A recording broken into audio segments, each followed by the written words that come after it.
or have it happen. And if you do, then you've got a good chance of making a reasonable strike on the golf ball.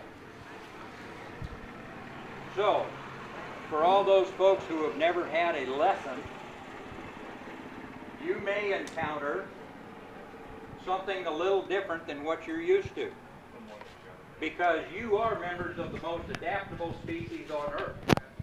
And if you never once had touched a golf club or tried to hit a golf ball, if I gave you a golf club and a golf ball and said, I want you to move that ball down that way, you would figure out how to get her done.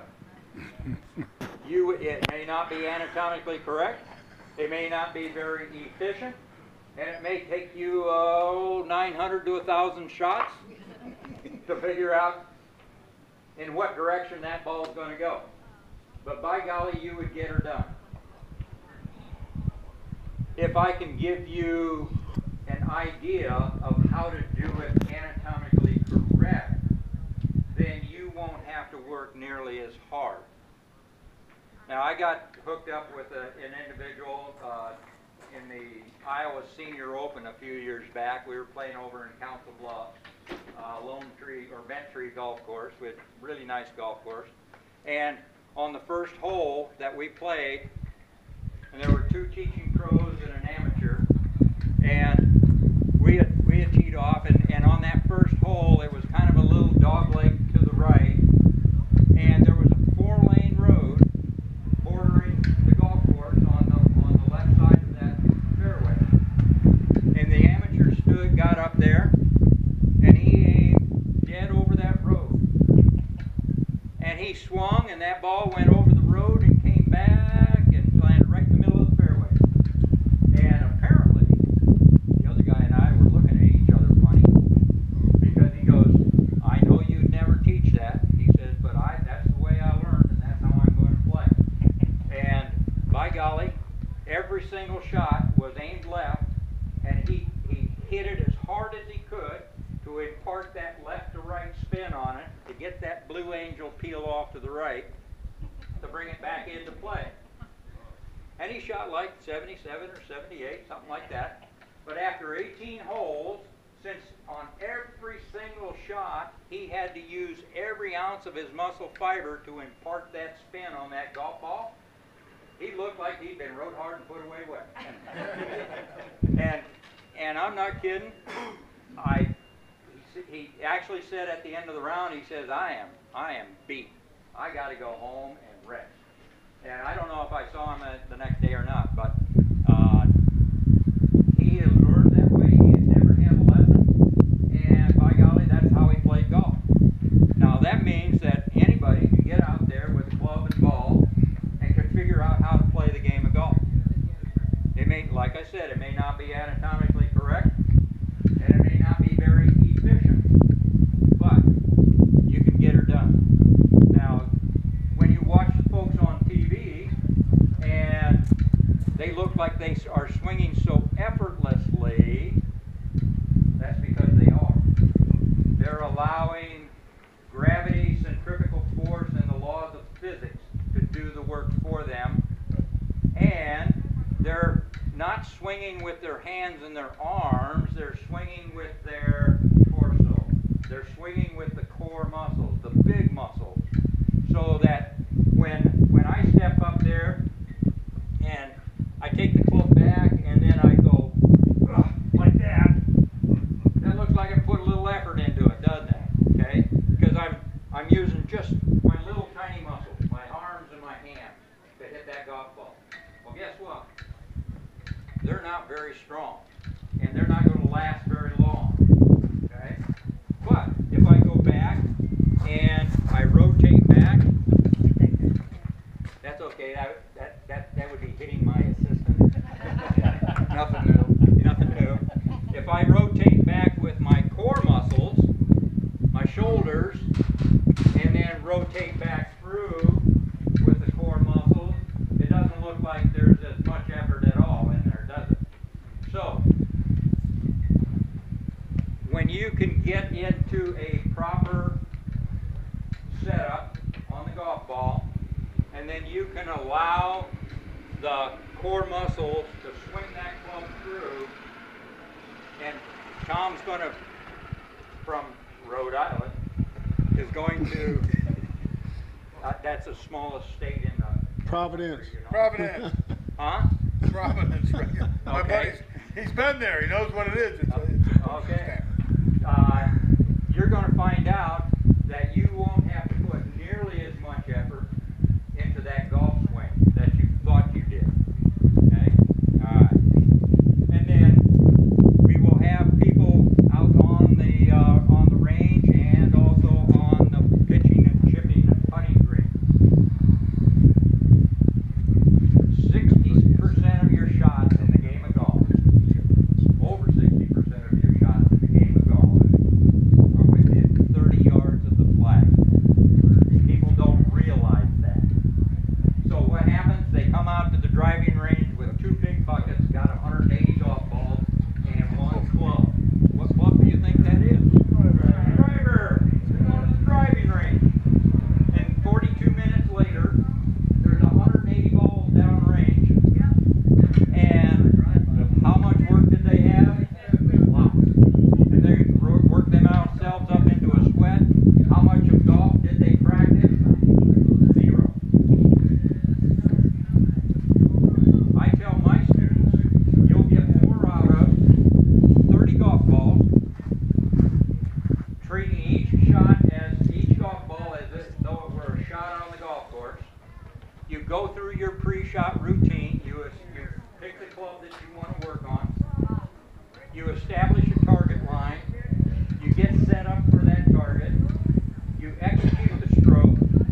You analyze the shot. Did it go straight? Did it go right? Did it go left? Was it on the ground? Try to figure out why that ball flew that way. And in our case, if we're under the flight path of the Iowa City Airport, look up to the sky and see if there's an airplane. And then go ahead and pick another ball out and set up and go through the same process. Now you are rehearsing what you would do out on the golf course. Because when you're on the golf course, you have one ball. You execute the stroke. You hop in your cart or you walk 2 or 3 minutes. You go find the golf ball. You analyze the situation. You pull another club. You set up. And you execute another stroke. Well, that's what you should be doing out on the driving range. Rehearsing what you're going to do out on the golf course. And those 30 golf balls will take you 30 to 35 minutes to hit. Unlike the individual who has 180 balls in his driver, and 42 minutes later, all 180 balls are downrange. There was not much rehearsing done there. It was rapid fire, and how fast can I get through them? And that's not how you play the game of golf. Okay? So,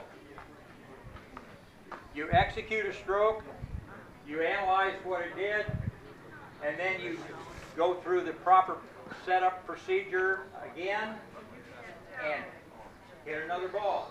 Like I said, it would take you probably 30-35 minutes to hit those 30 golf balls, and you get more out of that than the 180 and 42 minutes.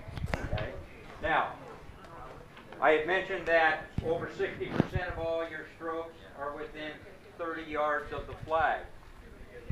So when I was a Cornell College golf coach, men and women, for 13 years, and I would have my players, for every half an hour that they put on the range hitting full shots, I would require them to put 1 hour up on the practice greens, pitching, chipping, and putting.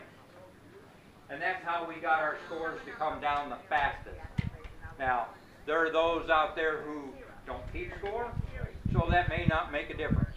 But if anybody ever gets out there and you want to keep score, you'll find out that at some point in time, you'll easily be able to advance the ball, a couple shots, maybe 3 shots, you're around the green, and then you get out your pitching wedge or your sand wedge and you blade one clean across the green, and then you blade it back across the green, and then you finally get it on the green, and then you three-putt.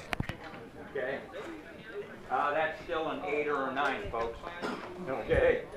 But if you can get up next to the green in 2 or 3, pitch one up within 3 or 4 feet of the jar, and make a putt, you're talking about 4 or 5, not 8 or 9. So that's how you bring the scores down the fastest.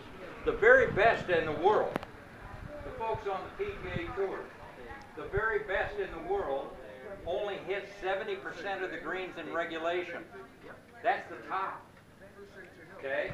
The bottom is somewhere around 60% greens in regulation. Yet they still shoot 68, 69, 70. Because they are magicians around the green. They've got the proper technique, they've got the proper visualization, they see how to execute the stroke, they get the ball up on the green, it finishes rolling right up there next to the cup, they knock the putt in and they walk off smiling. Now for the long ball hitter, that means they're probably around that par 5 green in 2, chip it up there, make the putt, walk away with their birdie. When they get into trouble on a par 4, they're up next to the green in 2, they chip it up there and they make that putt, and that's a par at worst. And how many times have they had the shot of the day out there where those guys knock it in the jar from off the green? And I saw one tournament where they didn't have a shot of the day. They had a dozen shots of the day. I'm serious. Everybody on the golf course that day chipped one in somewhere. Okay? So it can happen. But I guarantee you that they put an inordinate amount of time on those practice greens, pitching, chipping, and putting. Okay? And most of us kind of ignore that part of the game because it just isn't quite as fun as watching that ball soar out there on the driving range. But in fact, what you have to do is you want to fall in love with getting the ball in the hole. That's what it's all about. The whole game revolves around getting the ball in the hole. And if that doesn't trip your trigger, then you need to take up bowling. All right. Any possibility of making the hole bigger? By making the hole bigger? How many people have played in an 8-inch cup tournament? Okay, they do have that. They put a cup out there 8 inches for just it's kind of a funny season type of tournament. Guarantee you I can miss that 8-inch putt. I can do it. I can miss it. What size Guarantee ball you. do they Okay. I know I could. Yeah, thank you. Yep, you can miss that almost as easily as you can miss the 4 1/4-inch cup. That's fact. But when you get into putting, now that you've brought it up, when you get into putting, you've got to focus your attention to one, not the whole cup, but that one blade of grass where you want the ball to roll across. Literally, you focus on the one blade of grass in the center of that cup where you want that ball to roll. And if you happen to miss that blade of grass by a ½ an inch or an inch on either side, you're still going to be in the cup. But if you look at that whole cup, you can miss that whole cup. Seriously. We, physiologically, function best when we have established the smallest target. And I think that, what was the movie, The Patriot, way back when? It says, aim small, miss small. Well, that's the epitome of it right there. You aim for that blade of grass, and if you happen to miss that blade of grass, you're still in the cup. Okay? All right. Personally, I own 52 of the 12 most popular putters.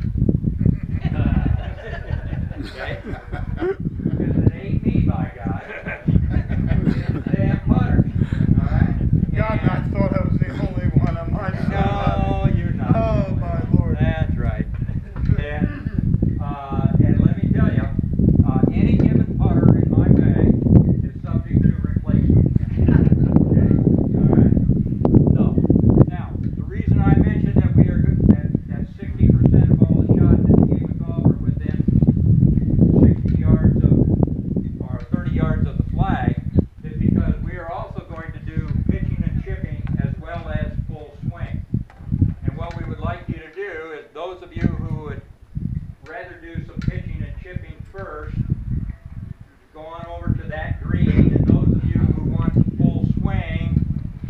alternate here, and then in about probably 30 to 40 minutes, then we'll switch.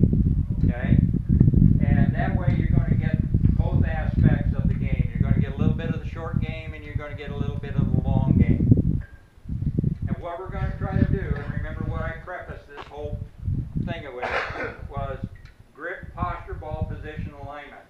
And our good teacher from Rhode Island is going to show you how to rotate and get that body to turn through and let the club swing through, keeping the face square to your target. Everybody hits it right down the middle of the fairway, right? Oh yeah, a lot of grumble there. A lot of I didn't hear any hoo-ha going there. That was a lot of grumble there. Especially John. There's something wrong with the clubs. Yeah, it's the club. It's the club. Dumb ball. It's the club. Okay, so in any case, those of you who want to head for the pitching and chipping green, as soon as Tom says something, go ahead and take off.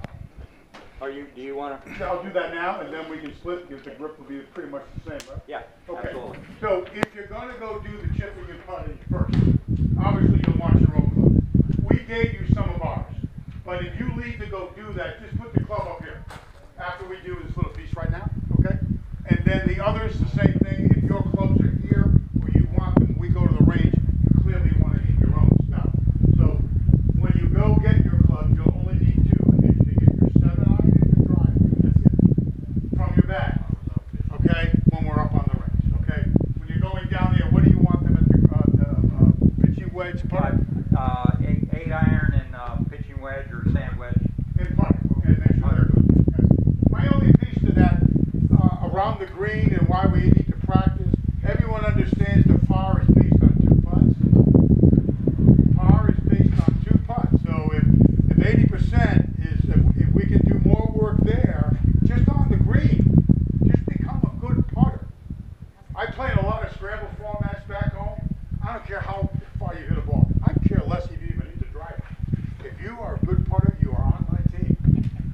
Because I want in the hole, because that's what counts. That's when they Nobody stop. gives you, wow, you hit it so far That's into when the they- woods. That's when they stop adding. Right? I want you in the hole. So, ladies, Yes, sir. become very good putters. You'll play in a lot of scramble formats because they don't care as long as you're successful. Okay, so that's my little take on that. Okay, I am from Rhode Island. Our state is no bigger than the borough of the Bronx, I think, in New York.